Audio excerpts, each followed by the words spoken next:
Welcome back at my YouTube channel. In the previous videos, we have already solved some numericals from NCERT book. Now we will try to solve some more questions from NCERT book.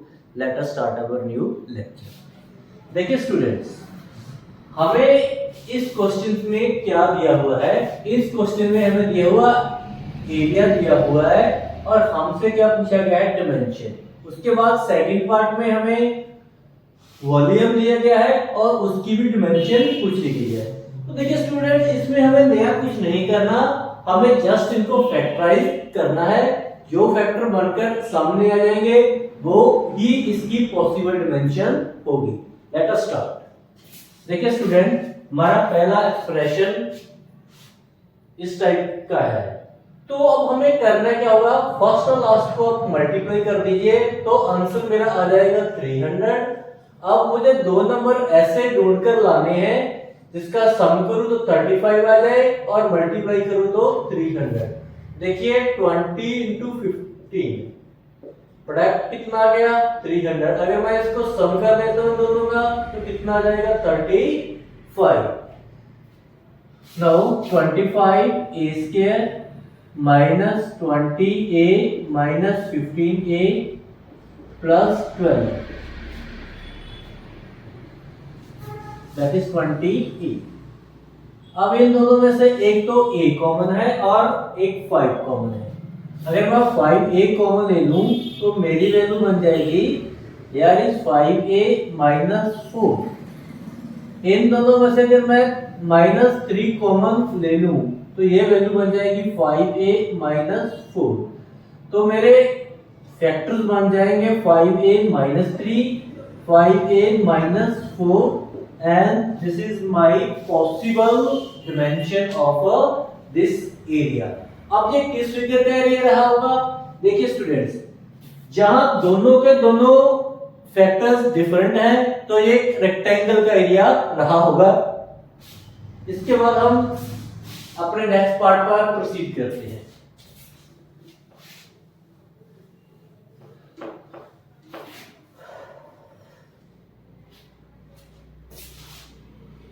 That is x square plus 4x plus 4. देखिए अब हमें product कितनी चाहिए? 4, क्योंकि x का coefficient 1 है. x का अगर कोएफिशिएंट 1 है, 1 को मैं 4 से मल्टीप्लाई करता हूं तो प्रोडक्ट मुझे चाहिए 4. सम कितना चाहिए? वो भी 4 चाहिए. तो 2 into 2 is equal to 4 and 2 plus 2 is equal to 4. तो मेरे फैक्टर 2 और 2 ही बनेंगे. That is x square plus 2x plus 2x plus 4. अगर इसमें मैं x कॉमन ले लेता हूं और इसमें 2 कॉमन ले लेता हूं तो हमारे फैक्टर बन जाएंगे x प्लस 2 x प्लस 2. तो इस पार्ट की पॉसिबल डायमेंशन मेरे पास क्या आ गई? x प्लस 2 और x प्लस 2. अब ये किस फिगर का एरिया रहा होगा? तो ये अब एक स्क्वायर का एरिया रहा होगा. अब हम नेक्स्ट पार्ट पर प्रोसीड करते हैं. अब हमें क्या दिया हुआ है? वॉल्यूम. देखिए वॉल्यूम का पहले मैं फार्मूला लिख देता हूं. वॉल्यूम का फार्मूला होता है LBH. लेंथ, ब्रेड्थ और हाइट की मल्टीप्लाई को हम वॉल्यूम बोलते हैं. लेंथ और ब्रेड्थ की मल्टीप्लाई को हम एरिया बोलते हैं. इन दोनों क्वेश्चंस में हमारे पास दो फैक्टर आए थे. अब इन वॉल्यूम के केस में हमारे पास 3 फैक्टर्स आने कंपलसरी है. तो देखिए 12k square ky square plus 8ky minus 20k. पहले तो मैं k कॉमन ले लेता हूं और इसमें 4k कॉमन आ जाएगा.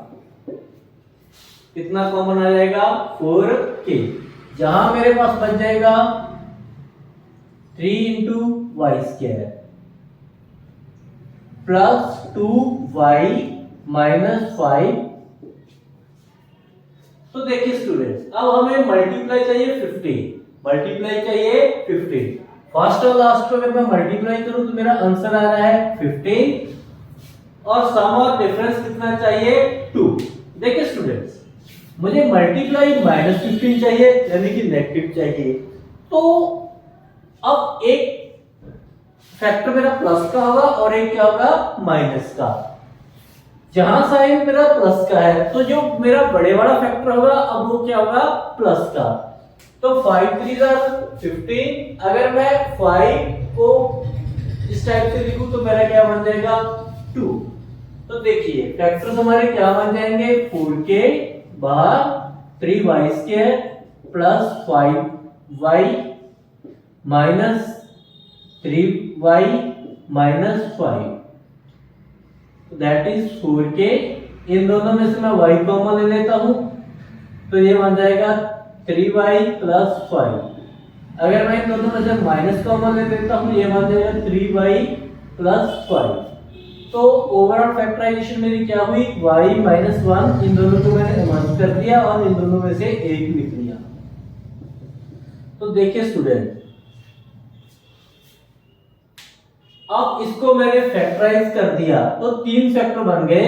तो मेरी पॉसिबल डिमेंशन क्या है 4k, 4k के बाद बन जाएगा y minus 1 and 3y plus 5 and this is my possible dimensions of this volume. अब ये किस फिगर का वॉल्यूम रहा होगा, ये क्यूबॉइड का वॉल्यूम रहा होगा जिसकी लेंथ ब्रेड्थ और हाइट डिफरेंट है।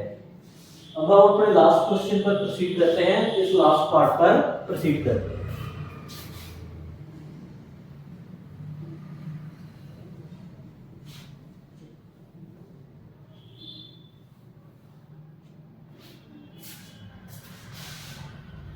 That is x cube minus 3x square plus 3x minus 1। इसे मैं लिख सकता हूं that is minus 1 cube minus 3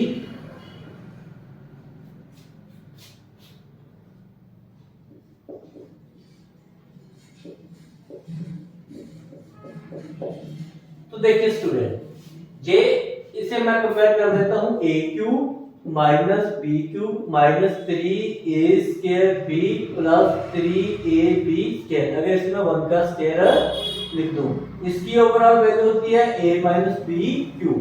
अब ये बन गया x माइनस 1 का होल क्यूब। तो पॉसिबल डिमेंशन हमारी क्या बन गई x minus 1 x minus 1 x minus 1। तो ये मेरी बन गई पॉसिबल डिमेंशन। अब ये किस फिगर का वॉल्यूम रहा होगा, अब ये क्यूब का वॉल्यूम रहा होगा। क्यों रहा होगा, क्योंकि तीनों के तीनों डिमेंशन की लेंथ क्या है same. Now after this we will proceed on very important identity।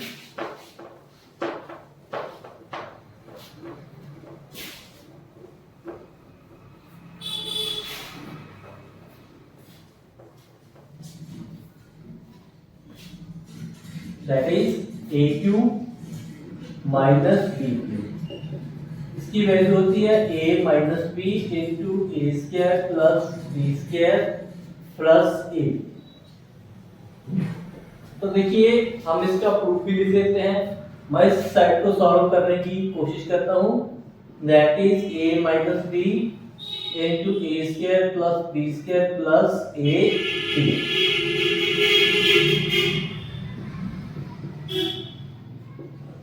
मैंने पहले इस a को इस ब्रैकेट के साथ मल्टीप्लाई कर दिया, फिर माइनस b को इस ब्रैकेट के साथ मल्टीप्लाई कर दिया। That is a cube plus a square b plus ab square plus a square b minus b a square minus b cube minus a b square. तो देखिए स्टूडेंट्स ए बी स्क्वायर यहाँ plus का है और यहाँ minus का है, ये कैंसिल हो जाएंगे। ए स्क्वायर बी यहाँ से कैंसिल हो जाएगी तो मेरे पास क्या बच जाएगा ए क्यूब माइनस बी क्यूब। अब हम इसके कुछ क्वेश्चन देख लेते हैं, इसे क्वेश्चन पर अप्लाई करने की कोशिश करते हैं। 27 x cube minus 8y cube.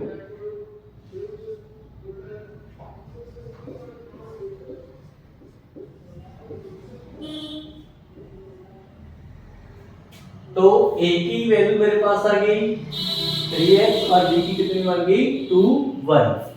तो हम यहाँ वैल्यू पुट कर देते हैं, that is a minus b 3x minus 2y into पहले इस टर्म का square that is 9x square plus 4y square plus ab, इन दोनों को मल्टीप्लाई करके लिख देते हैं, that is 6xy is my required answer. एक और क्वेश्चन देख लेते हैं।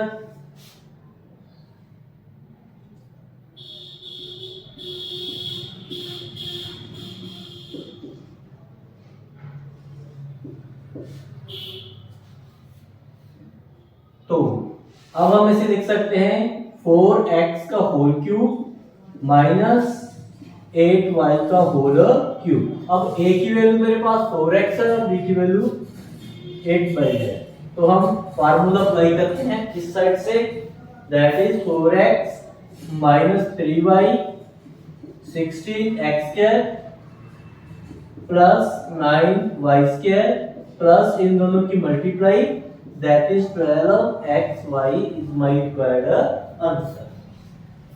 Now इसके बाद हम एक और आइडेंटिटी देखते हैं, बिल्कुल इससे मिलती जुलती है।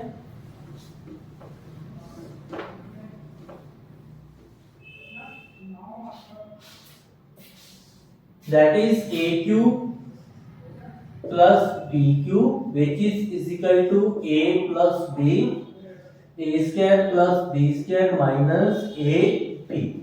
तो अब हमें इसका प्रूफ लिखते हैं एक अलग मेथड से।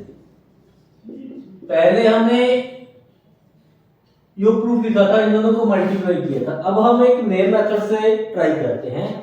We know that a plus b cube is equal to a cube plus b cube minus 3ab into a plus b, sorry यहाँ माइनस नहीं प्लस ही रहेगा।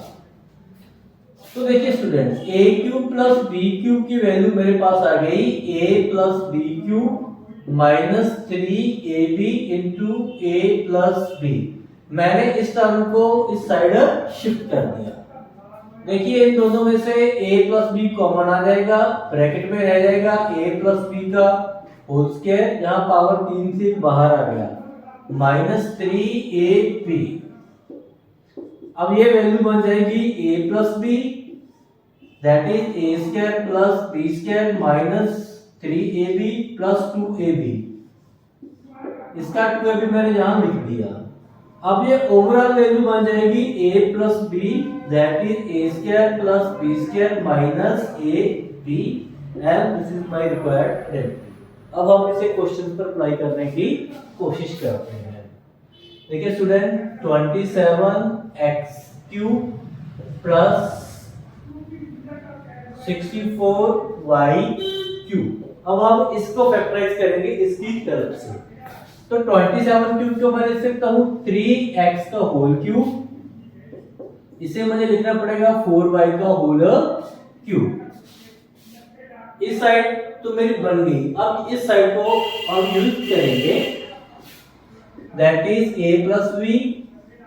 इन दोनों को आप ऐड करके लिख लीजिए। उसके बाद a स्क्वायर, पहली टर्म का square that is 9x square, second term का स्क्वायर 16xy माइनस इन दोनों की मल्टीप्लाई दैट इज 12xy। तो इस एक्सप्रेशन की फैक्टराइजेशन को मैंने इस पार्ट में लिख दी। Now we will try one more question, that is 8x cube plus 27y cube. अब हम इसे कैसे लिख सकते हैं, 2x का होल क्यूब प्लस 3y का होल क्यूब। अब a cube plus b cube का फार्मूला, सबसे पहले हम a प्लस b लिखेंगे that is 2x plus 3y, फिर हम लिखेंगे a square that is 4x square plus 9y square minus इन दोनों की multiply, that is 6xy, and this is my required factorization of this expression. Thank you for watching my video. Please subscribe my channel and like my video. Thank you.